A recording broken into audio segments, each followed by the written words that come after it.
Assalamualaikum warahmatullahi wabarakatuh. Salam sejahtera untuk kita semua. Izin memperkenalkan diri, nama saya Mentari Arda Katulistiwa dengan NPM 22140711105. Saya mahasiswa angkatan 2022 dari jurusan Teknik Pertanian, program studi Teknik Pertanian dari kelas Tab A Fakultas Pertanian Universitas Lampung. Di sini saya akan mempresentasikan materi tentang karburator untuk memenuhi tugas mata kuliah motor bakar dan traktor pertanian yang diampu oleh Bapak dosen Dr. Mareli Telaumbanua STP MSc. Adapun daftar isi yang saya buat pada PowerPoint ini yaitu yang pertama adalah cover, pendahuluan, tujuan, pengertian karburator, fungsi karburator, komponen karburator, jenis-jenis karburator, cara kerja karburator, perhitungan, kekurangan dan kelebihan karburator, cara membersihkan karburator, kesimpulan dan penutup. Yang pertama adalah pendahuluan. Sepeda motor dan mobil adalah alat transportasi yang digunakan oleh masyarakat di seluruh dunia. Pada kendaraan bermotor seperti sepeda motor dan mobil tentu memiliki komponen penting yaitu karburator. Tanpa karburator, mesin tidak dapat berfungsi. Untuk menjalankan fungsinya, kendaraan bermotor semuanya menggunakan bahan bakar sebagai penggerak. Pada umumnya, karburator pada sepeda motor dan mobil memiliki fungsi yang sama, yaitu mencampur bahan bakar dan udara dalam perbandingan yang tepat. Namun, terdapat perbedaan dalam cara kerja, komponen, performa, dan konsumsi bahan bakar yang digunakan pada karburator, sepeda motor, dan mobil. Nah, meskipun terdapat perbedaan pada karburator sepeda motor dan mobil ini, keduanya memiliki fungsi yang sama, yaitu mencampur bahan bakar dan udara dalam perbandingan yang tepat, sehingga mesin dapat berjalan dengan baik. Selanjutnya ada tujuan. Tujuan dari materi karburatornya ini adalah sebagai berikut. Yang pertama adalah mahasiswa dapat mengetahui fungsi karburator. Yang kedua adalah mahasiswa dapat mengetahui cara kerja karburator. Selanjutnya adalah pengertian karburator. Jadi karburator adalah komponen penting dalam sistem bahan bakar pada mesin pembakaran dalam yang bertugas mencampur udara dengan bahan bakar, yaitu biasanya bensin, sebelum masuk ke ruang bakar untuk proses pembakaran. Nah, fungsinya ini adalah untuk menciptakan perbandingan udara dan bahan bakar yang tepat untuk mendukung pembakaran yang efisien dan optimal. Pada motor, karburator berperan sebagai pengatur campuran udara dan bahan bakar sesuai dengan kebutuhan mesin. Udara disedot melalui akselerator memasuki karburator, di mana bahan bakar juga dihisap dari tangki melalui pipa bahan bakar. Di dalam karburator ada mekanisme yang mengatur jumlah bahan bakar yang dicampur dengan udara sesuai dengan posisi akselerator yang ditekan oleh pengendara. Campuran udara dan bahan bakar ini kemudian dialirkan ke ruang bakar untuk pembakaran. Nah, sementara pada mobil, karburator memiliki fungsi serupa untuk mencampurkan udara dan bahan bakar, tetapi dalam skala yang lebih besar dan kompleks. Nah, karburator mobil ini dilengkapi dengan berbagai komponen dan sistem yang mengoptimalkan campuran udara dan bahan bakar seperti Venturi, Venturi Jet System, idle circuit, dan main circuit. Hal ini memungkinkan mobil untuk memiliki respon yang baik terhadap perubahan kecepatan dan beban. Nah, secara keseluruhan, karburator adalah bagian vital dari sistem pembakaran dalam yang memastikan mesin motor dan mobil berfungsi dengan efisien dan memberikan daya yang cukup untuk menjalankan kendaraan dengan baik. Namun, perlu dicatat nih, bahwa teknologi injeksi bahan bakar semakin umum digunakan untuk menggantikan karburator karena kemampuannya yang lebih presisi dan efisien dalam mengontrol perbandingan udara dan bahan bakar. Selanjutnya ada fungsi karburator. Fungsi karburator ini yaitu mencampur bahan bakar dan udara dalam perbandingan tertentu sehingga menjadi gas pembakar yang dibutuhkan oleh mesin motor. Nah, karburator juga ini berfungsi mengatur volume campuran bahan bakar, bensin atau gasolin dan udara yang menuju ke intake manifold sesuai pembukaan katup throttle-nya. Kemudian, campuran tersebut diteruskan ke ruang bakar ketika langkah isap. Selanjutnya ada komponen karburator. Di sini saya akan menjelaskan dua komponen karburator, yaitu komponen karburator pada sepeda motor dan karburator komponen pada mobil. Jadi, yang pertama adalah komponen karburator pada sepeda motor. Seperti yang dilihat pada gambar, bahwa ini adalah mangkok pelampung karburator. Jadi komponen ini adalah cangkang pelampung karburator atau yang disebut dengan float chamber yang digunakan untuk menyerap sementara bahan bakar yang berasal dari tangki bahan bakar sebelum dicampur dengan udara yang kemudian dimasukkan ke ruang bakar. Selanjutnya adalah pelampung. Nah, pelampung ini kalau bahasa otomotifnya itu adalah floater. Nah, fungsinya adalah mengatur bahan bakar yang ada pada mangkok agar tidak melebihi takaran sehingga kondisi karburator ketika banjir itu tidak dapat terjadi karena adanya komponen ini. Jadi dia melampung untuk tidak terjadinya banjir. Selanjutnya ada jarum katup pelampung, yang dimana ukurannya itu relatif kecil dan memiliki fungsi yaitu menutup saluran suplai bahan bakar dari tangki saat bahan bakar di float chamber itu sudah penuh. Selanjutnya ada katup gas, yang fungsinya adalah mengatur jumlah campuran bahan bakar dan udara yang dimasukkan dalam ruang bakar.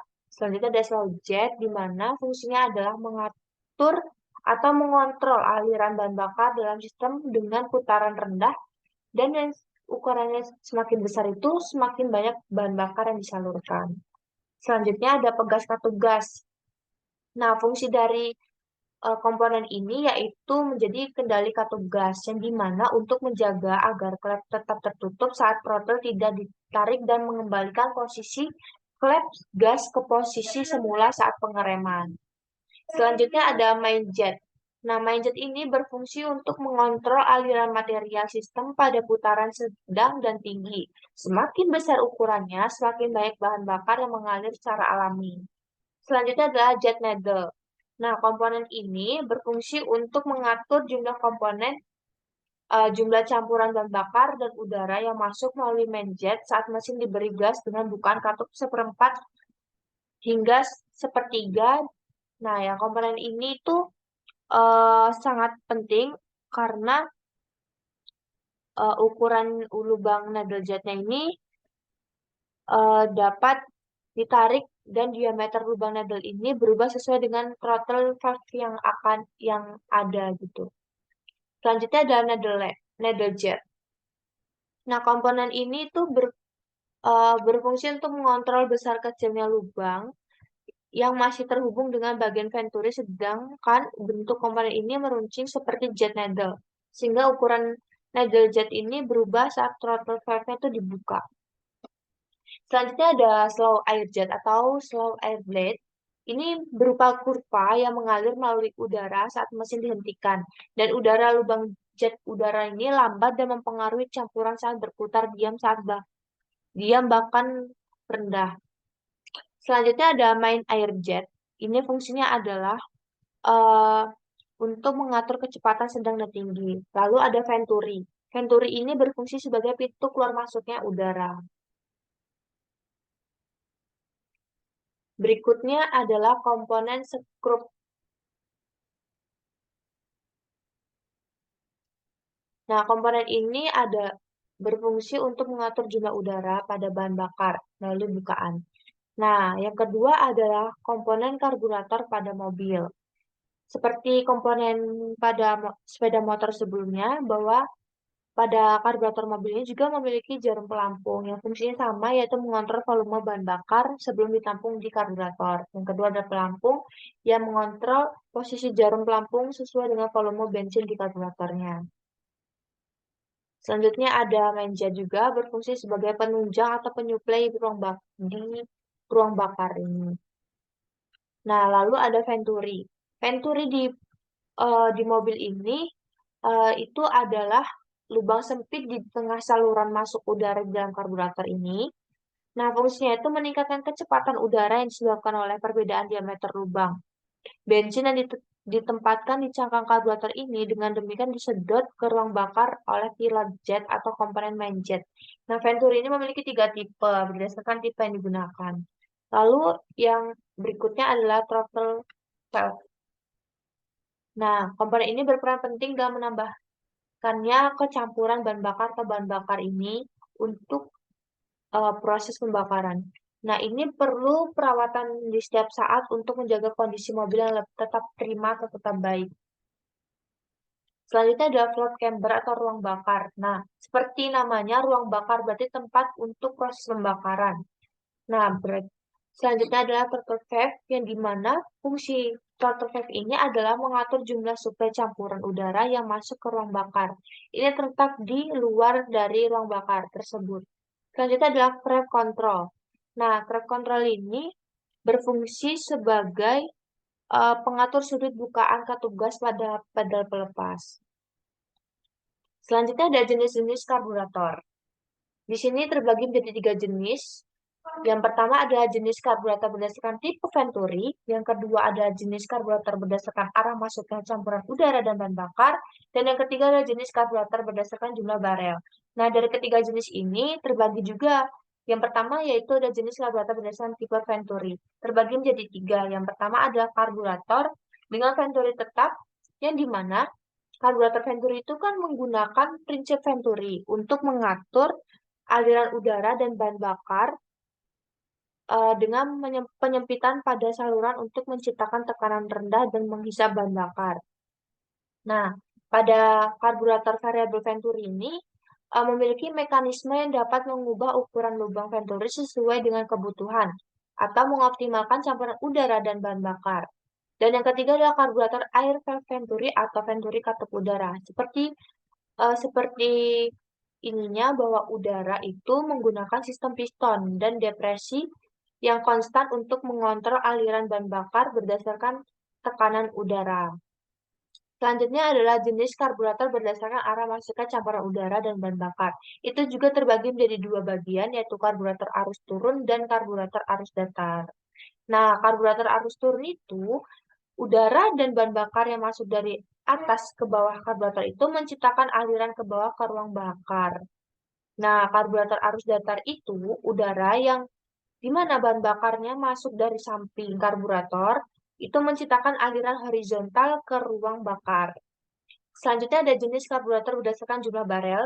Ini adalah terbagi menjadi 2 juga, yaitu karburator single barrel dan karburator double barrel. Seperti namanya, bahwa karburator single barrel itu berarti single, berarti tunggal, berarti memiliki satu buah saluran udara dan bahan bakar yang mengatur campuran untuk seluruh silinder mesin. Dan yang kedua itu ada karburator double barrel, yang dimana double berarti ganda atau memiliki 2 karburator terpisah yang masing-masing mengatur campuran udara dan bahan bakar untuk setengah jumlah silinder mesin. Jadi berikut penjelasan dari jenis-jenis karburator. Lalu selanjutnya ada cara kerja karburator. Cara kerja karburator ini terbagi menjadi 2, yaitu untuk cara kerja karburator pada sepeda motor dan cara kerja karburator pada mobil. Di sini yang pertama saya akan menjelaskan cara kerja karburator pada sepeda motor. Seperti yang terlihat bahwa secara umum kebanyakan sepeda motor itu menggunakan karburator Venturi variabel kan. Nah, karburator pada motor ini adalah perangkat yang mengatur campuran udara dan bahan bakar yang masuk ke mesin dalam proporsi yang tepat untuk proses pembakaran. Nah, proses pembakarannya atau cara kerjanya karburatornya itu yang pertama adalah udara yang diambil melalui intake tadi, intake ini akan melewati Venturi, yaitu leher sempit di dalam karburator. Nah, ketika udara melewati Venturi ini, kecepatan udara itu meningkat dan tekanan menurun sesuai dengan hukum Bernoulli. Nah, di bagian tengah Venturi ini terdapat jarum pengatur yang dihubungkan dengan ember ampung. Ember ampung ini di atas bahan bakar dalam bak karburator. Nah, ketika ember ampung naik atau turun itu sesuai dengan jumlah bahan bakar dalam bak itu. Nah, jarum pengatur juga bergerak mengatur seberapa banyak bahan bakar yang dicampur dengan udara.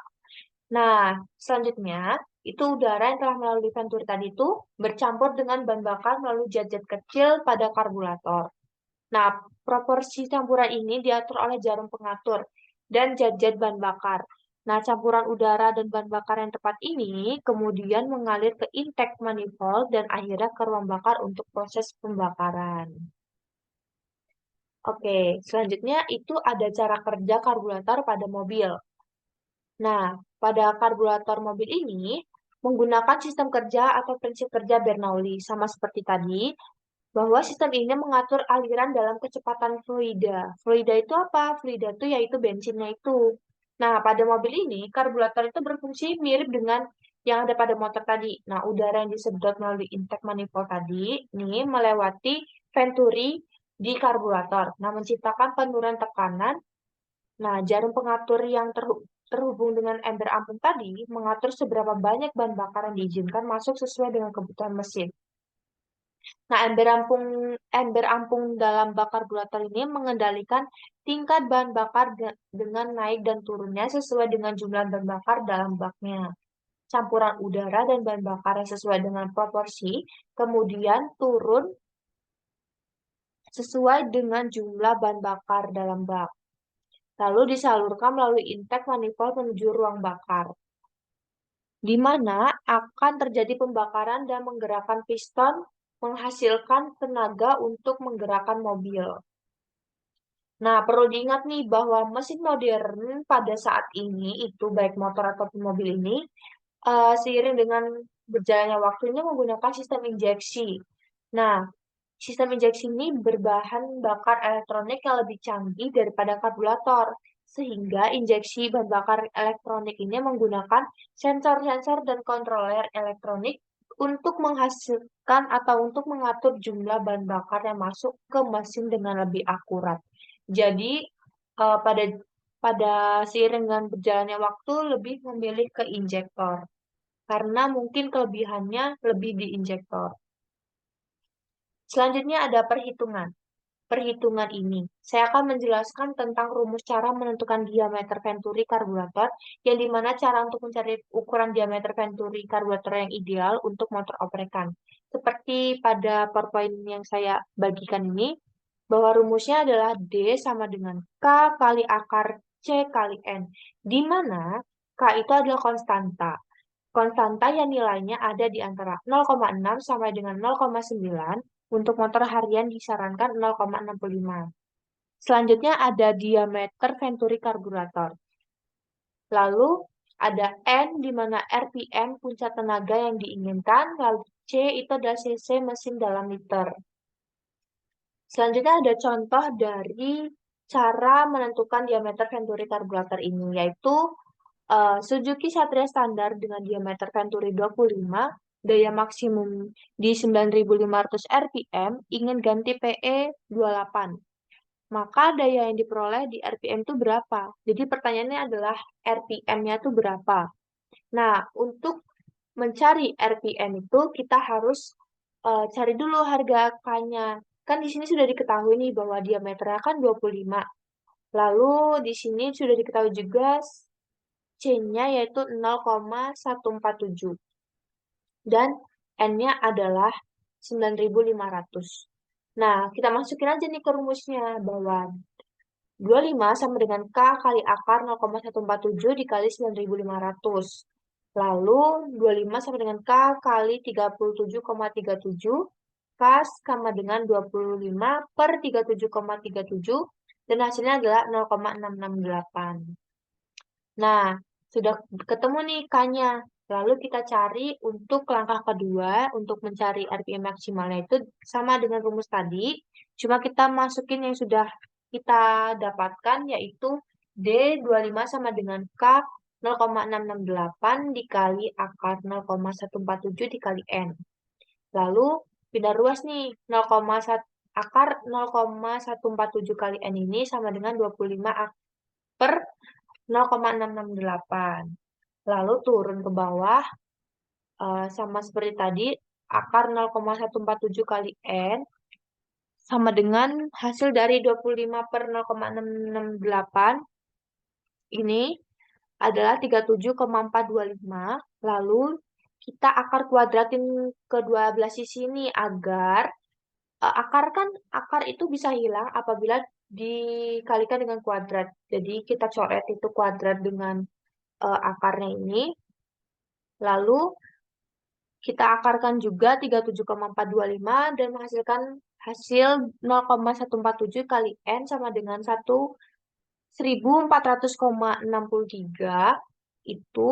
Lalu diketahui nih N-nya pindah ruas, jadi 1.406,63 ini dibagi 0,147 dan ketemulah hasilnya yaitu N sama dengan 9.528 rpm. Jadi jawabannya adalah 9.528 rpm. Selanjutnya ada kelebihan dan kekurangan karburator. Apa sih kelebihan dan kekurangan karburator itu? Jadi kelebihannya itu yang pertama adalah sederhana dan ekonomis. Karburator adalah solusi yang relatif murah dan sederhana untuk mencampur udara dan bahan bakar dalam mesin pembakaran dalam. Nah, yang kedua itu ada pengaturan campuran, di mana karburator ini dapat diatur untuk menghasilkan campuran udara dan bahan bakar yang sesuai dengan kebutuhan mesin. Dan yang ketiga adalah mudah dipasang dan diservis. Dan karburator ini dapat dipasang relatif mudah pada mesin dan perawatannya tidak terlalu rumit.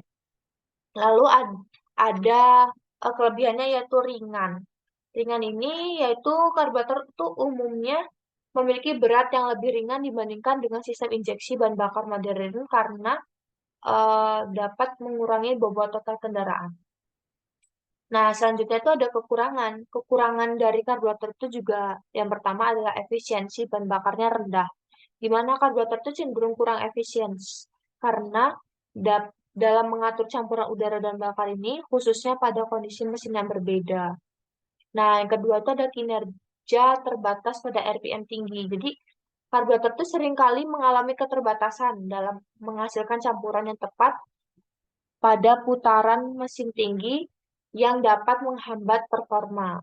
Dan yang ketiga adalah pengaruh cuaca. Cuaca yang kondisi atmosferiknya itu dapat mempengaruhi kinerja karburator, terutama pada ketinggian tinggi atau suhu ekstrim. Dan yang keempat itu ada emisi pencemar udara. Nah, karburator itu cenderung lebih sulit untuk mengontrol emisi gas buang yang dapat berdampak negatif pada lingkungannya. Selanjutnya itu kita dapat mengetahui cara membersihkan karburator kan. Nah, di sini saya memaparkan akan menjelaskan cara membersihkan karburator, yaitu langkah-langkahnya adalah yang pertama, lepaskan karburator dari kedudukannya, baik di sepeda motor ataupun di mobil. Nah, yang kedua tuh buka mangkuk karburator dan bersihkan, lepas dan bersihkan pilot jetnya. Bersihkan main jet karburator, lalu gunakan karburator cleaner spray, itu khusus untuk membersihkan karburator. Lalu yang keenam itu ada bersihkan ladle jet dengan kuas yang dicelupkan dengan bensin. Lalu pasang kembali nih karburator kedudukannya sesuai setelah selesai dibersihkan. Nah, pastikan untuk memakai sarung tangan dan melakukan di tempat yang cukup ventilasi. Membersihkan karburator secara teratur dapat membantu menjaga performa motor tetap optimal, bahkan mobil juga. Selanjutnya adalah kesimpulan. Dari kesimpulan PowerPoint yang saya buat ini, yaitu yang pertama adalah karburator berfungsi untuk mencampurkan udara dan bahan bakar dalam proporsi yang tepat untuk pembakaran di dalam ruang bakar mesin. Lalu yang kedua adalah prinsip kerja karburator didasarkan hukum Bernoulli, yaitu semakin cepat aliran udara, maka tekanan udara akan semakin rendah. Tekanan udara rendah pada venturi karburator menyebabkan bahan bakar disedot ke dalam aliran udara. Baik, cukup presentasi yang saya sampaikan. Semoga materi ini dapat bermanfaat untuk kita semua. Dan saya mohon maaf apabila ada kesalahan dalam penulisan PowerPoint yang saya buat ini. Dan saya juga minta maaf apabila ada salah kata dalam pengucapan. Saya akhiri presentasi ini. Saya ucapkan terima kasih. Saya tutup. Wassalamualaikum warahmatullahi wabarakatuh.